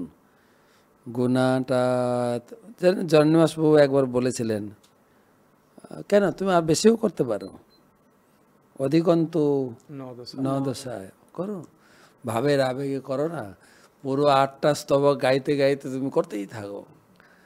তো লজিক আছে মহারাজ, যে এই যে কাউন্টিং দেয়া হয়েছে এই পিছনে যদি আমরা দেখি, তো এটা যখন আমি গুনবো তখন আমার অ্যাটেনশনটা থাকবে। এটা একটা বিধিবিধানের একটা গুরুত্ব রয়েছে। তো সেই বিধিবিধানটা যদি আমি না দিই তার অ্যাটেনশনটা থাকবে না। তাই জন্য যে আমাকে 3-4 বার দিতে হবে কোথায় না চরণ, তাহলে চরণ 4 বার, এই চরণটা স্মরণ থাকছে, সেখানে 4 বার দিতে হবে। অ্যাটেনশনটা আমি রাখছি, তাহলে মোবাইল দেখতে দেখতে যেখানে করলে আমি একটা ফল পাবো ঠিক, কিন্তু একটা বিধি এটা ভগবান কেন দিয়েছেন না, তুমি আমার দিকে অ্যাটেনশন করো, আমার চরণে 4 বার দেখাও, সেরপর তুমি আমার নাভিতে 2 বার ঘোরাও, তারপর তুমি আমার মুখে 3 বার দাও, তারপর তুমি 7 বার দাও, এরপরে দিয়ে তুমি আনলিমিটেড ঘোরাও, তাতে কোনো অসুবিধা নেই। এটা একটা যুক্তি হচ্ছে, প্রথম হচ্ছে first of all attention. Attention ভগবান চান যে আমার প্রতি তোমরা সব অ্যাটেনশন করো। এই জন্য আমাদের আচার্যরা কিছু কিছু অ্যাটেন্টিভ সিস্টেম দিয়েছেন, যার জন্য কিছু কাউন্টিং দিয়েছেন। আর এইটা যদি আর একটা করা যেতে পারে, যে বর্তমান যেমন আমাদের ক্ষেত্রে আমরা কি করি, আমাদের মন্দিরে আমাদের ব্রহ্মচারী বা আমরা গৃহস্থ, আমাদের যে প্রথম আমরা দুটোই এখানে খুব গুরুত্বপূর্ণ, আরতিটাও গুরুত্বপূর্ণ, অ্যাট এ সেম টাইম প্রার্থনাটাও গুরুত্বপূর্ণ। সত্যব্রত মুনি যে প্রার্থনা করেছেন অত্যন্ত চমৎকার প্রার্থনা। প্রার্থনা মানে হচ্ছে মানে আচার্যদের প্রার্থনা। আমি সাধারণত জানি না কি প্রার্থনা করতে হয়, সেই জন্য আমরা প্রভুপাদ তুলসী আরাধনা করে দিয়েছেন, দীনকৃষ্ণ দাসে কয় উনার প্রার্থনা, নরোত্তম দাস ঠাকুর দিয়েছেন, আমাদের নরোত্তম দাস ঠাকুর দর্শনার্থী প্রার্থনা দিয়েছেন, তারপরে মঙ্গলার্থী প্রার্থনা দিয়েছেন, ভক্তি বিশ্বনাথ ঠাকুরের প্রার্থনা। প্রার্থনা আচার্যর পদার্থ। তো এই যে প্রার্থনাটা আমাদের এই 1 মাস যাবৎ আমি একটা প্রার্থনা করছি, একই মিস কল যদি আমি একজনকে মারি, প্রতিদিন একটা মিস কল মারব, আপনি হয়তো বিজি থাকেন, অনেক সময় আমাদের ফোন ধরেন না, তো আমি প্রতিদিন যদি মিস কল করছি, আপনি তো একদিন না একদিন বুঝতে পারবেন এই লোকটা প্রতিদিন দেখছি সেম টাইমে মিস কল করছে, একবার তো উঠে তো দেখি কি ব্যাপার। ঠিক এখন না 1 মাসে যদি আমি প্রতিদিন আপনাকে একবার সেম টাইমে মিস কল করি, একবার না একবার আপনি উঠাবেন, গুরু মহারাজ উঠাবেন। তা সেরকম যদি কন্টিনিউ 30 ডেজ, সের ভিতরে বিভিন্ন বিভিন্ন বড় বড় অকেশন রয়েছে, আরও বেশি 1 লক্ষ 10 লক্ষ মানে আরতির সমান হবে যদি একবার আরতি করি এই দিনে, এই দামোদর মাসের যে কোনো দিনে যদি একবার আরতি করি 10 লক্ষ প্রদীপের আরতির সমান। আবার সেদিন যদি গোবর্ধন পূজা পড়ে যাচ্ছে তো ইন্টু 10, সেখানে যদি আবার কী বলে গোপাষ্টমী পড়েছে ইন্টু 10, একাদশী পড়ে যাচ্ছে ইন্টু 10, আবার সেটা ধামে হচ্ছে তাহলে আরও বেশি। মথুরাতে এই কার্তিক ব্রত, মথুরাতে দামোদর ব্রত পালন সবথেকে বেশি শ্রেষ্ঠ, কারণ যত প্রকার ফল প্রদান হয় মথুরাতে সবথেকে পঞ্চপুরুষার্থ ফলটা প্রদান হয়। মানে সাধারণত ভক্তি ভগবান কাউকে দিতে চান না, কিন্তু মথুরাতে গিয়ে যদি কেউ এই ব্রত পালন করেন তাকে ভগবান ভক্তি দিতে বাধ্য হয়ে যান। তো এটা একটা বিষয়। তা 1 মাস ধরে যদি আমি সত্যব্রত প্রদত্ত মুনি প্রদত্ত যে প্রার্থনাটা আমি করি 1 মাস, তো সেই জন্য আমাদের ইস্কন মন্দিরে আমরা প্রথম কী করি, প্রথমত আমরা, আর এটা কীর্তনটা খুব সুন্দর, মানে এক একজন কীর্তনে যত সুন্দর কীর্তন করেন, প্রভু একটা আসলে গাইলেন একটা সুরে, আরও সুন্দর রাধানাথ স্বামী মহারাজ, লোকনাথ স্বামী মহারাজ, আমাদের বিভিন্ন শচীকুমার বাবু বক্তারা আলাদা আলাদা সুরে গান, তো সঙ্গে সঙ্গে হাত তালি দিয়া, হ্যাঁ, তারপরে রাধারানীকে তুমি যেমন ভক্তি দিয়েছো সেরকম আমাকে ভক্তি দাও। এই যে প্রার্থনাগুলো, এটা অ্যাকচুয়ালি আরতি করার থেকে আরও বেশি ধরতে গেলে ইম্পর্টেন্স। তো সেই জন্য দুটো অপরচুনিটি আমরা কীভাবে নিতে পারি, এটা একটা বুদ্ধি করা যেতে পারে। তো ফার্স্ট অফ অল আমি অষ্টকমটাকে ক্লিয়ার গায়ে নিতে পারি সবার সঙ্গে হাত তালি দিয়ে। নেক্সট আমি প্রদীপ দিয়ে শান্তি ভরে একদম কাউন্টিং করে করে ভগবানকে অ্যাটেন্টিভলি আরতি করতে পারি। এটা সমাধান আছে, একটা গাওয়া আলাদা করুন, আরতি আলাদা করুন। আমাদের প্রচারকরা যখন যান প্রথম বলে দেন যে আমরা প্রথম গেয়ে নেব, কারণ প্রার্থনাটা গুরুত্বপূর্ণ। তো সে অজান্তে বুঝতে পারছি না যে আমি অজান্তে কি প্রার্থনা করছি, কিন্তু ভগবান যদি টিক মেরে দেন তাহলে তো আমি রাধারানীর মতো ভক্তি পেয়ে যাবো, তাই না? তো এটা একটা বিষয়। একটা ভালো কথা, প্রার্থনা মানে ভগবানকে মিস কল দেওয়া। প্রতিদিন 1 মাস মিস কল দিতে দিতে একদিন না একদিন ভগবান ফোন ধরবেন, বা দারুণ। তো মিস কল দিতে থাকে প্রতিদিন বিভিন্ন ধরনের প্রার্থনা। 1 মাসে তো সত্যব্রত মুনি নমামি ঈশ্বরম শ্লোকটা 8টা স্তবক রয়েছেই, তাছাড়াও আমার বিশ্বনাথ চক্রবর্তী ঠাকুরের সে সংসার দাবান হলো, নরোত্তম দাস ঠাকুরের শ্রীগুরু চরণ পদ্ম, সব কত প্রার্থনা রয়েছে। প্রার্থনা মানে মনে রাখবেন ভগবানকে মিস কল মারা, রাইট? কখনো ভুলে ফোন। গীতা পাঠও গুরুত্বপূর্ণ। দেবকী নন্দন কৃষ্ণ গীতা পাঠে নতুস্তুতি, ভগবান গীতা পাঠে অতিবত। গীতা পাঠ, আরতি। আমি আরেকটা জিনিস সরাট মুকুন্দ বাবুকে জিজ্ঞেস করব, যে কিছু খাওয়া দাওয়ার ব্যাপারেও খুব বাদ বিচার অনেকের মনে, এটাও কিছুটা কি বলা যায়, দ্বিধা দ্বন্দ্বের মধ্যে আমরা পড়ে যাই। এটা খাওয়া যাবে না, ওটা খাওয়া যাবে না, এটা এটা অনেকে পালন করেন, অনেকে পালন করেন না। কেউ বলেন প্রভুপাদ তো দেননি, কেউ বলছে না এগুলো না করলে তুমি নরকে যাবে। তো এইগুলো নিয়ে একটা ক্লিয়ার করা দরকার আছে যে আপনার মতে আমি তো খুব দ্বিধাদ্বন্দ্বের মধ্যে পড়ি। আপনি কি এরকম সমস্যার সম্মুখীন হয়েছেন? এটা খাওয়া যাবে না, এটা না না না, কেউ বলে হবিষান্ন খেতে হবে, কেউ বলে হবিষান্ন বাদে ফল খেতে হবে, বিভিন্ন রকম মতান্তর আমাদের বৈষ্ণব। আপনার কাছ থেকে ক্লিয়ার শুনতে চাইছি প্রপার গাইডলাইন কি করা উচিত সর্বসাধারণের জন্য। ব্রত আমরা যখন পালন করি তো ব্রতটা একটা তপস্যা। তো তপস্যা সম্বন্ধে শ্রীল রূপ গোস্বামীপাদ ভক্তিরসামৃত সিন্ধু গ্রন্থে বলছেন যে সমস্ত শারীরিক আবশ্যকতাগুলিকে খর্ব করে আর সময়ের সদ্ব্যবহার অর্থাৎ ভগবানের সেবার উদ্দেশ্যে পূর্ণ সময়কে ব্যয় করাটাই হচ্ছে তপস্যা। এই সংজ্ঞাটা শ্রীল রূপ গোস্বামীপাদ দিয়েছেন। তো তপস্যাতে খাদ্যাভ্যাসটা হচ্ছে একটা বিষয় অনেকগুলি বিষয়ের মধ্যে। যেমন খাদ্যাভ্যাসের বা খাবার কারণেই কিন্তু আমাদের সবথেকে যে বড় সমস্যা সেটা যে খাবার কারণ। প্রচারে গিয়ে আমরা বিভিন্ন সময় দেখতে পাই যে ঠিক আছে কৃষ্ণ ভক্তি করব, তাকে প্রদীপ দেখাবো, সব কিছু করবো, কিন্তু যখনই বলা হয় যে এই খাবারটা কিন্তু আপনার জন্যে উচিত নয় করা, তখনই কিন্তু তারা বেঁকে বসে। কারণ অর্থাৎ খাদ্যাভ্যাসটা যে একটা বিরাট বিষয়। তো তাই আমাদের যে তপস্যা রয়েছে তাতে কিন্তু দেখা যায় যদি ব্রতের ক্ষেত্রে খাদ্যাভ্যাসের কথা বলা হয় অনেকে নিতে পারে না, কিন্তু ডাক্তার বলে নেয়। কিন্তু হ্যাঁ, তো ডাক্তার যদি বলে তোমার সুগার হয়েছে, তোমার এই হয়েছে, খাবে না, হ্যাঁ সবাই এটা মেনে চলে। এইটার ক্ষেত্রে কেন এত বিড়ম্বনা? বিষয়টা হচ্ছে যে ডাক্তার যখন বলে তখন তার তাৎক্ষণিক মৃত্যু আমার যে সামনে এসে যেতে পারে, এই ভয়টা। কেন এই জড়জগতে দুই প্রকারের ভয় যে আছে, একটা ভয় সাধারণ লোকে জানে মৃত্যুটা, কিন্তু দ্বিতীয় ভয় যেটা আমাদের শ্রীমদ্ ভগবদ গীতাতে 2য় অধ্যায়ের 40 নম্বর শ্লোকে ন ইহ অভিক্রম নাশস্তি প্রত্যবায় ন বিদ্যতে স্বল্পম অপ্যস্য ধর্মস্য ত্রায়তে মহত ভয়াত।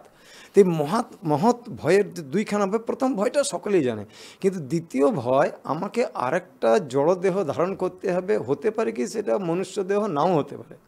এই যে মনুষ্য দেহ না হতে পারে এই ভয়ঙ্কর ভয়টা সম্বন্ধে কেউ জানে না।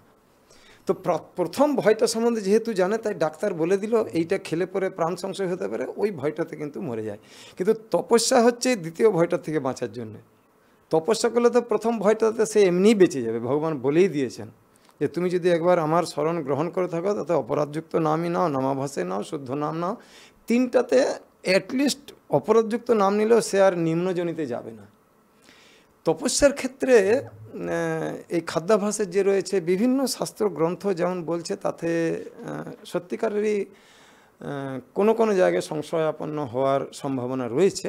কিন্তু সেক্ষেত্রে আমাদের গুরুপাঠের যে নির্দেশনা রয়েছে, বিশেষ করে শ্রীল প্রভুপাদ স্পষ্ট করে একটা সরল এবং সাবলীল পন্থা, যেটাতে যে কোনো অবস্থাতে থাকুক সেটাকে গ্রহণ করে চলতে পারে, সেরকম দিয়েছেন। তো আমার মানে সিদ্ধান্ত বা আমার যে মত, আমি প্রভুপাদ এবং আমাদের গুরুপাঠ তারা যে সিদ্ধান্তগুলো দিয়ে থাকেন, আমি সেগুলিকে মানে সর্বান্তকরণে এবং নিষ্ঠার সঙ্গে পালন করে চলার চেষ্টা করে থাকি। শাস্ত্রে আছে অনেক। এবারে যদি কেউ সেটাকে পালন করতে পারে তো তাহলে পরে তার জন্য সেটা কোনো সমস্যা নয়। কিন্তু ওইটা পালন করতে গিয়ে কেউ হয়তো সমস্যায় পড়ে গেল। কার্তিক মাস পালন করবে কিন্তু সে একজন কার্মিক, তার পক্ষে এতগুলো যত সমস্ত রয়েছে বিধি সে করতে পারবে না।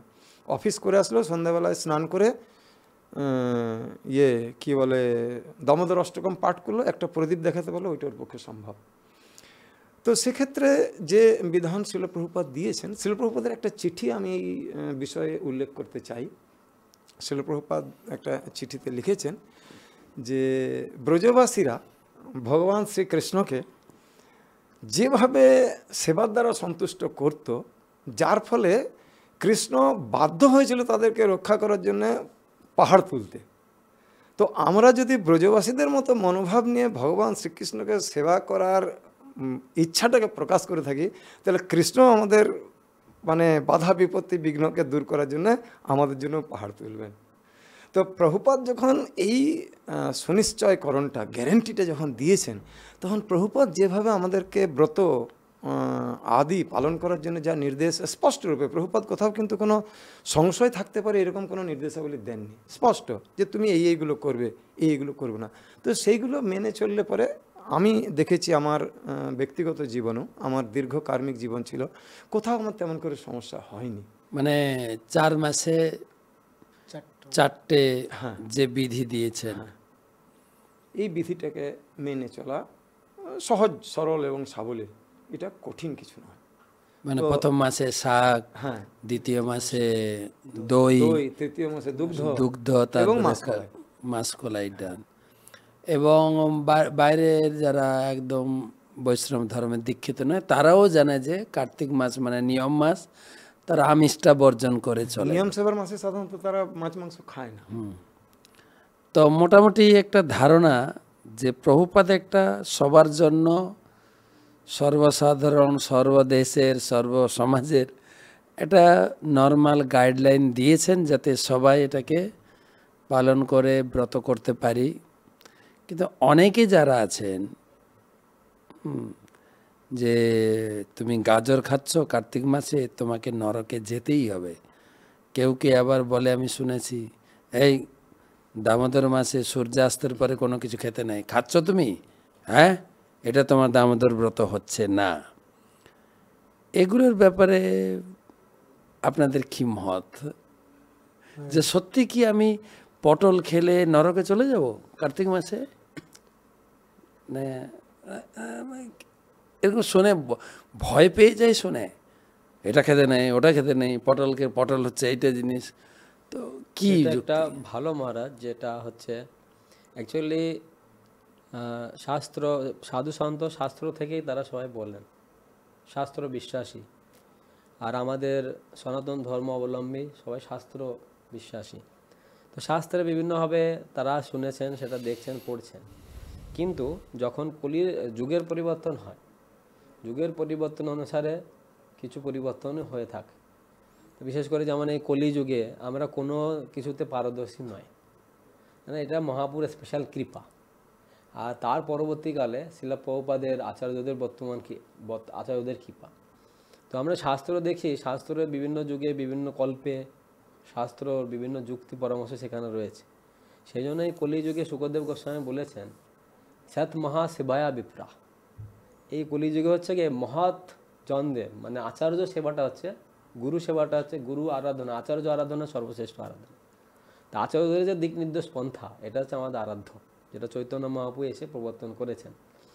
তা আমরা যদি সেইটা পাশাপাশি সমস্ত সব কিছুর পাশাপাশিতে আমাদের মেইন ইম্পর্টেন্ট রাখতে হবে চৈতন্য মহাপ্রভু প্রদর্শিত যে পন্থা রয়েছে, যে হরে কৃষ্ণ মহামন্ত্র জপ এবং কীর্তন করা। অন্য সমস্ত ব্রত, তপস্যা, এগুলো সব কিছু বিধান রয়েছে। যেমন প্রভু তপস্যার কথা বললেন, তপস্যা মানে হচ্ছে স্ব ইচ্ছায় আমাকে কিছু ত্যাগ করতে হবে, স্ব ইচ্ছায়। এটা হচ্ছে কি, আর ব্রত করতে গেলে সেটা আমাকে ব্রতর বিধান, সংকল্প ব্রত অনুসারে নিতে হবে, আর সেইটাকে আমাকে স্ব ইচ্ছায় পালন করতে হবে, তবে গিয়ে সেই ব্রতর ফলটা আমি প্রাপ্ত হতে পারবো। তো সেই অনুসারে বিভিন্ন ব্রতের বিভিন্ন বিধান রয়েছে। তো এই অনুসারে শাস্ত্রে এরকম বর্ণনা করা থাকতে পারে, রয়েছে। কিন্তু আমাদের আচার্য পথ কী দিয়েছেন, এটা বহুত গুরুত্বপূর্ণ। কারণ আমরা কলিহত জীব, আমাদের শ্রীশ্রীমদ ভক্তিচারু স্বামী মহারাজ বলতেন যে বাঙালি হচ্ছে মাছে ভাতে বাঙালি, তারা এটা না খেয়ে তারা জীবিত থাকতে পারবে না। আর শাস্ত্রে বলা হয়েছে কলির মানুষ হচ্ছে অন্নগত প্রাণ, তারা অন্ন না খেয়ে থাকতে পারবে না।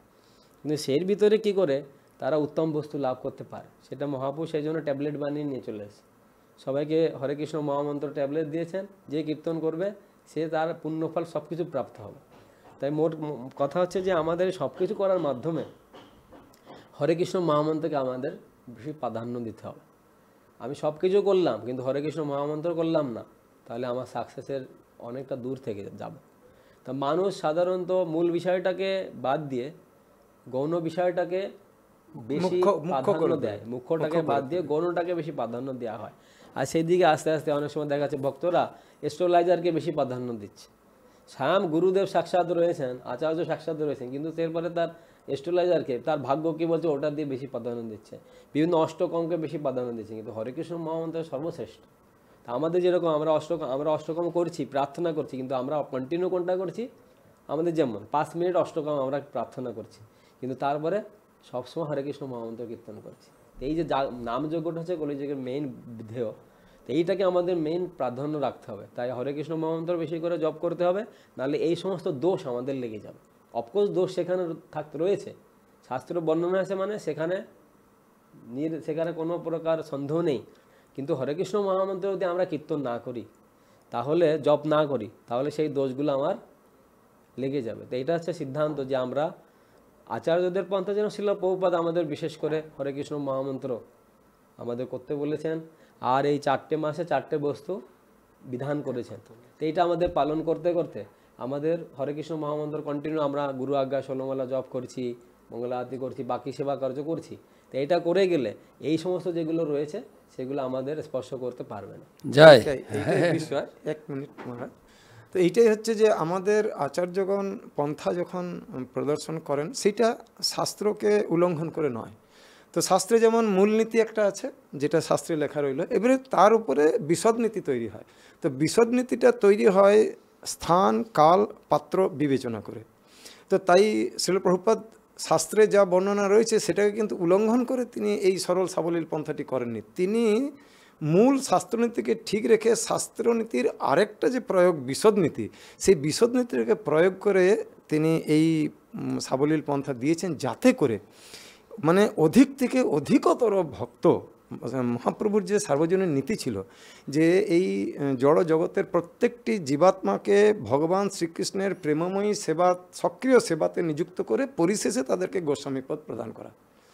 তো শ্রীল প্রভুপাদ শ্রী চৈতন্য মহাপ্রভুর এই মনোভীষ্টের যে বিশদ নীতিটা ছিল, যে প্রত্যেকটি জীবাত্মাকে কিভাবে আমি কৃষ্ণ ভক্তিতে যুক্ত করব, তার জন্য তিনি বিশদ নীতির প্রণয়ন করে, আর আজকে সারা বিশ্বে দামোদর দীপদান উৎসব 10 বছর আগে যা দেখেছিলাম, এখন তার থেকে কয়েক লক্ষ না কোটি গুণ বেড়ে গেছে, যে কোটি কোটি মানুষ অন্ততপক্ষে একদিনও, যেমন আমরা ভক্তিবৃক্ষের যে প্রচার করি, তো ভক্তিবৃক্ষের প্রচারে ক্লাস যেদিন সন্ধ্যাবেলায় হয়, তো অনলাইনে প্রচার বেশি।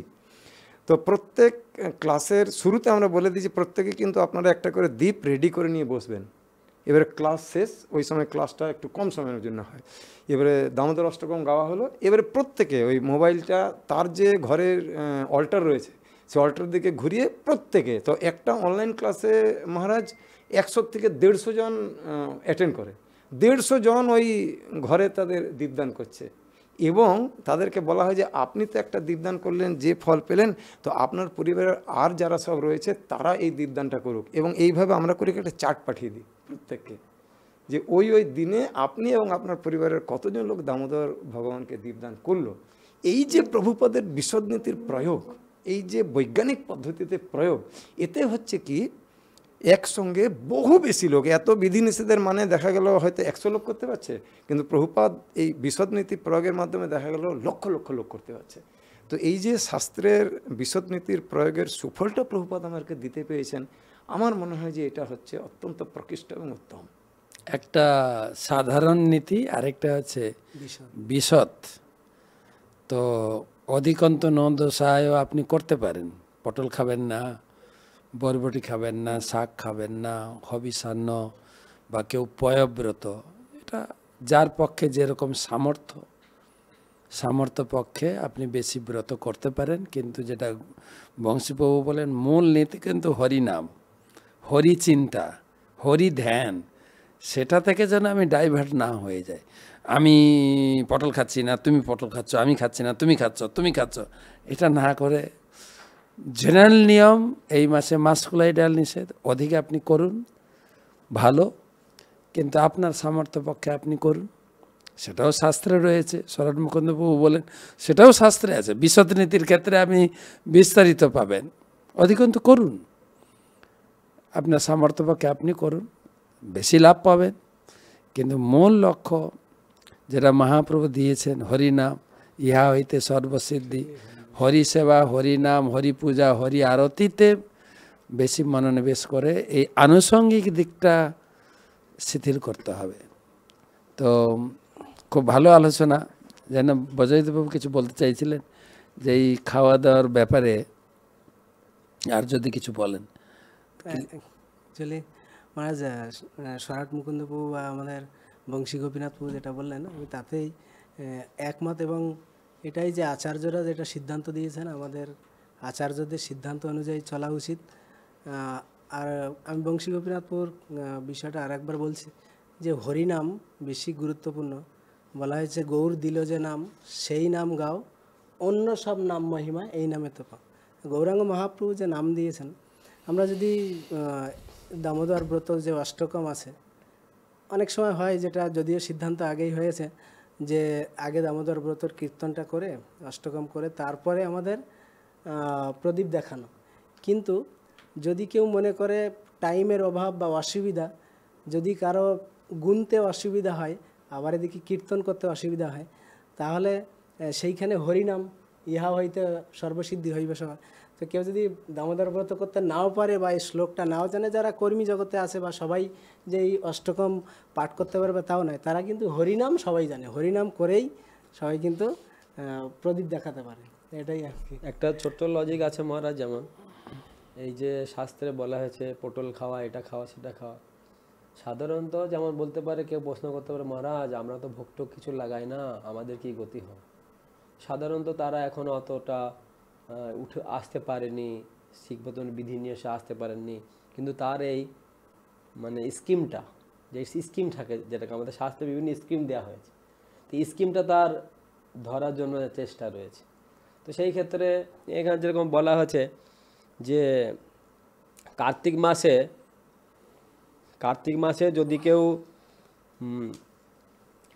কার্তিক মাসে যদি অতি সাধারণ ধার্মিক ব্যক্তি সাবধানে মৎস্য, শশক, শূকর বা যে কোনো প্রকার মাংসাহারে বিরত থাকবে, মানে সেই প্রকার ব্যক্তি ধার্মিক বলতে যে 4টে আশ্রম যুক্ত রয়েছে, যে ব্রহ্মচর্য, গৃহ মানে ব্রাহ্মণ, ক্ষত্রিয়, বানপ্রস্থ, শূদ্র, এদের ভিতরে যারা এই সমস্ত এখনও পুরাপুরিভাবে আসতে পারেনি, ভোগ লাগানোর বিধান, সাধারণত গীতাতে ভগবান বলেছেন ভোগ না লাগালে সেটা পাপ, সেই যেটা যে বিধান রয়েছে, নীতি রয়েছে। আর সেই ক্ষেত্রে আমরা তখন বলে ফেলে যাও, তুমি এইটা খাচ্ছ, পটল খাচ্ছ, এই খাচ্ছ, সেই খাচ্ছ। শাস্ত্রে বিধান দেওয়া আছে, যারা কেউ অনেক দূরে রয়েছে সে ধীরে ধীরে কী করে সেগুলো উঠে আসতে পারে, তার সমর্থ নেই, বাড়িতে এরকম সিস্টেম নেই, তবে সেই ছোটো ছোটো বিধানগুলো পালনের মাধ্যমে সে সেখান থেকে উঠে আসতে পারে।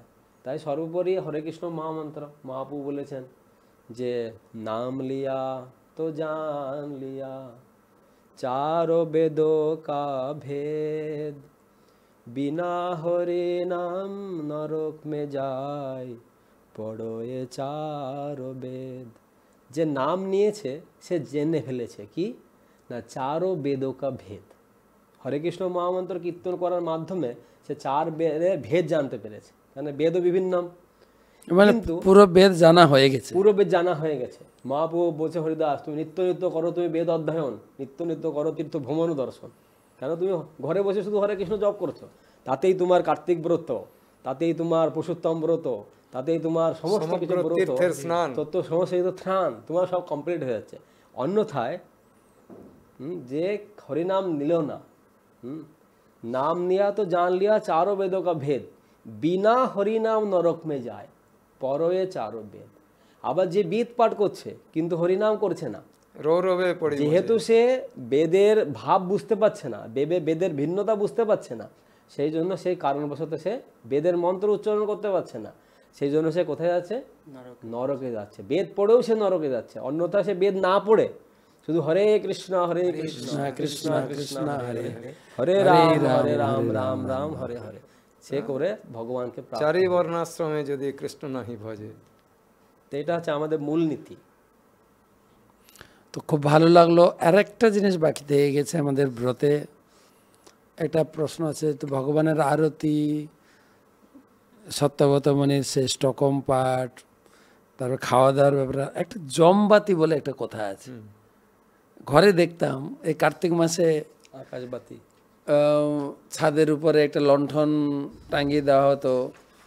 তো এই জমবাতির ব্যাপারে এটা অনুমোদিত বা শাস্ত্র কি বলছেন, আমরা কিভাবে করব জমবাতি?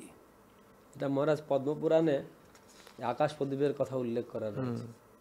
তো যদি কেউ এরকম বলা হয়েছে, শুধুমাত্র যদি কেউ আকাশ প্রদীপ প্রজ্বলন করেন তাহলে তার কুটুম্ব সহ সে ভগবত বৈকুণ্ঠ ধাম প্রাপ্ত। কিভাবে করবে মানে? তো সে আকাশ প্রদীপের বিধান হচ্ছে যে কেউ হয়তো দেখা যাচ্ছে ওখানে একটা সুইচ লাইট লাগিয়ে দিল কারেন্টের, সেটা দিলে হবে না। গ্রামে হবে না, না, যদি জিরো বাল্ব জ্বালিয়ে দেয় কিছু কাজ হবে না। আচ্ছা, গ্রামে যেটা আমরা ছোটবেলায় দেখেছিলাম, এক মিনিট প্রভু, ওতে হতো কি, গ্রামে বাঁশের অভাব নেই, তো বাঁশ যেমন পতাকা উত্তোলন তেমনি বাঁশে একটা কড়া লাগিয়ে ওখানে করতো। এবারে বাঁশেরই একটা ইয়ে বানাতো আর কি, আকৃতি, ওর ভেতরে গোবর দিয়ে একটা প্ল্যাটফর্ম বানাতো, ওর ওপরে এই যে ঘিয়ের প্রদীপ প্রদান করা, ওইটা দিয়ে পরে এবারে দড়ি দিয়ে আস্তে করে উপরে তুলে ওইটাই দামোদরের উদ্দেশ্যে করতো এবং গান করতো। গ্রামের যে প্রচলিত ছিল, এই আমাদের যে বিধিবদ্ধ গান সেটা নয়। তো এইভাবে আকাশ প্রদীপ দেওয়া আমরা ছোটোবেলায় দেখেছিলাম গ্রাম অঞ্চলে। তো পরবর্তীকালে প্রভু যেটা বললেন যে পরে ওই জিরো বাল্ব হ্যান ত্যান এসব উঠেছে, কিন্তু ওইটা ছিল গোবরের প্ল্যাটফর্মের উপরে আর প্রদীপ দিয়ে, আর ওটিকে বাঁশের সাহায্যে অনেক উঁচুতে। গ্রাম অঞ্চলে তো আগে তো বড় বাড়ি ছিল না, মাটির বাড়ি হতো আর খড়ের চাল। তো এইভাবে আমরা ছোটোবেলায় দেখে এসেছি আকাশ প্রদীপ শুধু রাত্রে। হ্যাঁ, সন্ধ্যাবেলাতে সূর্যাস্ত যেই হয়ে গেল এইটা উঠলো। ওটা একটা মন্ত্র আছে। আচ্ছা, এই যে এখানে মন্ত্র আছে, দামোদরায় নভসি তুলায়াম লোলায়া সহ প্রদীপন্তে প্রযোচ্ছামি নমঃনন্তয় বেদসে। এই মন্ত্রোচ্চারণের মাধ্যমে ভক্তগণ আকাশে ভগবান দামোদর ও সৌভাগ্য দেবীর উদ্দেশ্যে দীপ নিবেদন করেন। এই নিয়ে আপনি যেটা বললেন যে যে বাঁশের আকৃতি দিয়ে গোবর দিয়ে একটা, বা এখন জিরো বাল্ব, একটা বর্তমান প্রেক্ষাপটে কি গাইডলাইনকে কিভাবে করতে পারে সবাই? এখন মহারাজ আমরা দেখছি এই যে কিছু এখনো যারা যারা সাধারণ টেকনোলজি ওরা ইউজ করে কিছু একটা নামও দিয়েছে, আকাশ প্রদীপ নামে কিছু আইটেমও তারা তৈরি করেছে, অ্যামাজনে ফ্লিপকার্টে পাওয়া যায়। আকাশ প্রদীপ আমাদের দোকানে আছে, আকাশ প্রদীপ মানে সুন্দর সিস্টেমেটিক বানিয়েছে, যেখানে আপনি তেলটা দিয়ে প্রদীপ ঝরিয়ে দিলে ওটা অনেক সময় ধরে জ্বলতে থাকবে, ঝুলানোর জন্য খুব সিস্টেম করা আছে। তা ওটার নামই হচ্ছে আকাশ প্রদীপ। আবার ইলেকট্রিক ফিলামেন্টও পাওয়া যায়, যেটা মানে দেখে মনে হয় যেন প্রদীপই জ্বলছে। সেটা তো চলবে না বলে, সেটা চলবে না, বাট প্রদীপটা ভগবানকে চিটিং করা হবে। হ্যাঁ, না ওটাও এখন চলছে। হ্যাঁ, ওটা হচ্ছে একটা সেন্স, মানে অ্যাটলিস্ট তো কিছু না কিছু সে অভ্যাস করছে, অভ্যাসের একটা ফল তো অবশ্যই রয়েছে। এখন সে কিছু নেই, লাইট দিয়ে অভ্যাস করছে, পরবর্তী আর হয় না অনেকে। এই যে মহারাজ এক মিনিট, আপনি তো কলকাতা মন্দিরের রথযাত্রার উৎসবে যান, তো ওইখানে অনেক সময় হয় কি ভগবানকে রাস্তাতে প্রসেশনে আরতি করা হয়, বলে আপনাদের সকলের হাতে মোবাইল আছে, মোবাইলের লাইটটা জ্বালিয়ে আপনারা, আচ্ছা, হ্যাঁ, নীলাচল নিবাসায় আপনারাও করুন। তো দেখা যায় হাজার হাজার মোবাইলের লাইট জ্বলে গেছে, জগন্নাথ দেবকে সব আরতি করছে। তো অ্যাটলিস্ট টু এনগেজ, আপনি যেটা বললেন যে যেভাবে হোক কেনাপি উপায়ন মনকৃষ্ণে নিবেশ হয়, যেটা নারদপুরীর উপদেশ, যেহেতু ভাবগ্রাহী, হ্যাঁ, তো কিছুতেই ভগবান অঙ্গভঙ্গি, যেরকম শ্রী শ্রীমৎ ভক্তিবিনোদ স্বামী মহারাজ বলেন যে ভগবানের সামনে অঙ্গভঙ্গি দেখালে ভগবান খুব খুশি পান। হ্যাঁ, তো সেইভাবে এই যে কেউ বলছে, তার মানে তাকে একটা হ্যাবিট। গৌরাঙ্গ প্রভু বলেন যে ভিক্ষা করতে গিয়েছে, তাকে কি করেছে, ছাই দিয়েছে প্রথম ভিক্ষাতে, তো সে কিছু মনে করেনি। তো কি বলছে, কি তোমাকে পাশে বলছে তোমাকে ছাই দিল আর তুমি কিছু বললো না, বলছে আজকে ছাই দিয়েছে, কালকে গোবর দেবে, তারপরে কাঠ দেবে, এরপরে পরে সোনা দেবে, তারপরে অর্থ দেবে, এই করতে করতে অভ্যাস, এই সে দিতে অভ্যাস করছে। প্রথম ছাই দিতে অভ্যাস করছে, তারপরে আস্তে আস্তে সেটা অভ্যাস হবে, যখন সে বুদ্ধি বাড়তে থাকবে, আরও বেশি উন্নত জিনিস সে দিতে থাকবে। এটা একটা অভ্যাস। কোনো লাইট জ্বালিয়ে, মোবাইলে লাইট জ্বালিয়ে আরতি করো, তো তারপর এক মাসে সত্যিকারে আকাশ প্রদীপ জ্বালিয়ে আরতি করো। জয়। তো মোটামুটি দামোদর ব্রতে আমাদের সময়টা দৌড়াচ্ছে, সময়টা যদি 1 মাস থাকতো তাহলে আর ভালো হতো। সংক্ষেপে এটাই আমরা পেয়েছি, যেটা বজয়দেববাবু বলেছেন, মঙ্গলারতি তো উঠবেন, পবিত্র জলে স্নান করুন, যদি পাশে গঙ্গা থাকে গঙ্গা স্নান করুন, নাহলে আমাদের গুরুবর্গ একটা বিধান দিয়েছেন, আপনি প্রতিদিন গঙ্গা স্নান করতে পারেন। ট্যাপ খুলতে খুলতে 3 বার গঙ্গা গঙ্গা গঙ্গা, আপনার মাথায় গঙ্গা জলই পড়বে। গঙ্গা স্নান করে পবিত্র হয়ে মন্দিরে মঙ্গলা আরতি, তার নাম জপ, এবারে সারাদিন আপনি কৃষ্ণ চিন্তায় ভগবান দামোদরের লীলা সম্মানিত ভাগবতম পড়ুন, গীতা পড়ুন, মন সংযম, বাক্য সংযম, ইন্দ্রিয় সংযম, যাতে আমরা কোনো প্রকারের অপরাধমূলক কথা বা দুর্বাক্য প্রয়োগ না করে যতটা সংযম থাকা যায়। এবং সন্ধ্যার সময় অবশ্যই দীপদান আর ভগবানের প্রসাদ হিসাবে আপনি নিজে নিজে ব্রত করবে, একবার খাবেন, দুবার খাবেন, সেটা হবিষান্ন খাবেন, সেটাও বিধান আছে, যতটুকু আপনার শরীরের সামর্থ্য। আরেকটা জিনিস আমি অ্যাড করব, ডাক্তারের নির্দেশটাও মেনে চলবেন, একদম ফেলে দেবেন না। ডাক্তার যদি বলে থাকে যে আপনি বারে বারে খেতে হবে, ওষুধ খেতে হবে, ওষুধ আপনি অবশ্যই খাবেন, এবং টাইম টাইম যদি খাওয়ার থাকে খাবেন। মুখ্যত যেটা বংশীবাবু বলেছেন, হরিনাম, হরিচিন্তা, হরি ধ্যান, এটাতে মনোনিবেশ করুন, যেটা আপনার শরীরের পক্ষে করা নিষেধ আছে ডাক্তারের, জোরপূর্বক করতে যায় না।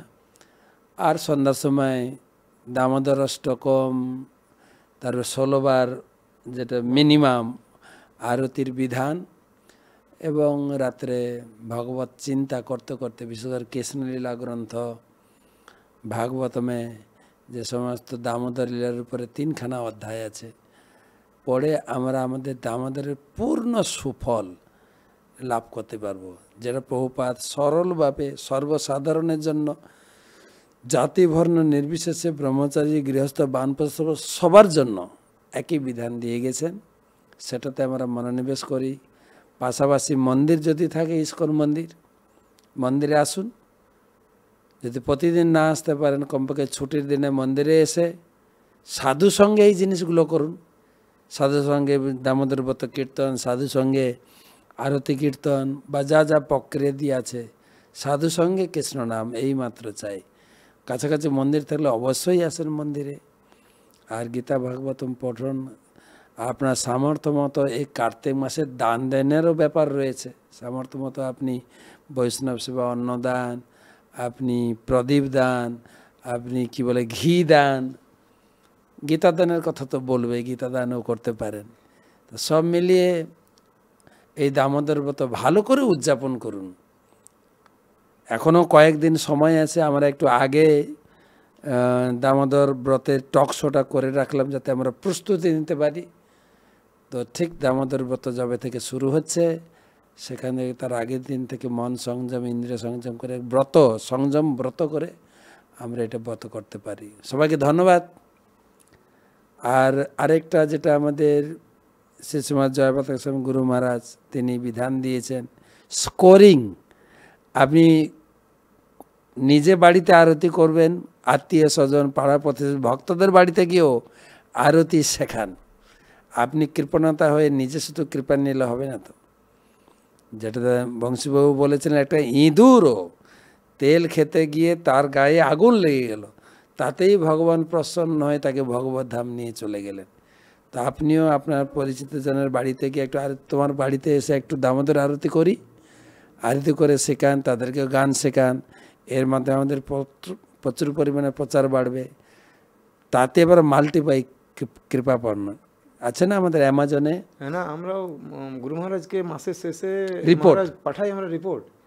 হ্যাঁ, গত বছর প্রায় আমরা 15-16 হাজারের মতো দীপদান করাতে পেরেছি প্রতিদিন।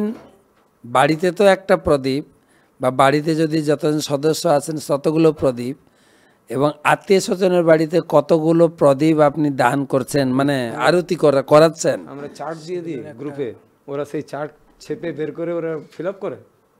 প্রতিদিন ফিল আপ করতে করতে মাসের শেষে গুরুদেবের কাছে পাঠিয়ে দেবেন যে আমি এই দামোদর মাসে কতজনকে আরতি করিয়েছি, কতটা প্রদীপ নিবেদন করতে পেরেছি। ওই মালয়েশিয়ার থেকে যেবারে প্রথম শুরু হয়েছিল, ওই বছর থেকে শুরু করেছি আমরা। বা তো অনেক কিছু কৃপা রয়েছে, যেটা বংশীবাবু শুরু করেছিলেন। ডিসকাউন্টের মাস, প্রচুর ডিসকাউন্ট।